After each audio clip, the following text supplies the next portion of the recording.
ہم کریں گے ہر مظلوم کی حمایت۔ السلام علیکم، میں ہوں حورین فاطمہ اور آپ دیکھ رہے ہیں MIT نیوز HD چینل۔ نظر ڈالتے ہیں آج کی اہم خبروں پر۔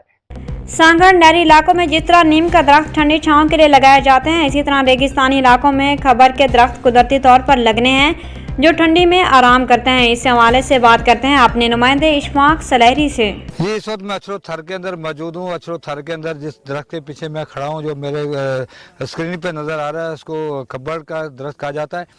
کھبر کا درخت جو ہے وہ اس وقت اچھرو تھر کے اندر بارش کے بعد جو ہے بڑا خوبصورت نظارہ پیش کر رہا ہے، اور اس کی جو سایہ ہے انتہائی ٹھنڈا ہوتا ہے۔ اس درخت کو یہاں پر بکری بھی کھاتی ہے، اونٹ بھی کھاتا ہے، لیکن اس کی تعداد جو ہے کھانے کی انتہائی محدود ہوتی ہے۔ اس کے اندر پھل جو ہے پیرو، جس کو پھل کہا جاتا ہے، وہ بھی گرمیوں کے اندر اس میں ہوتا ہے، جس کو جو کہ لوگ بھی بڑے شوق سے کھاتے ہیں۔ یوں کہہ لیجیے کہ یہ تھر کا ایک میوہ دار درخت بھی ہے، سایہ دار درخت بھی ہے، اور جانوروں کے لیے گھاس کے لیے بھی یہ درخت ہے، اور بڑا خوبصورت انداز میں اس کو آپ دیکھ سکتے ہیں، بڑا خوبصورت لگتا ہے یہاں پر لگا ہوا۔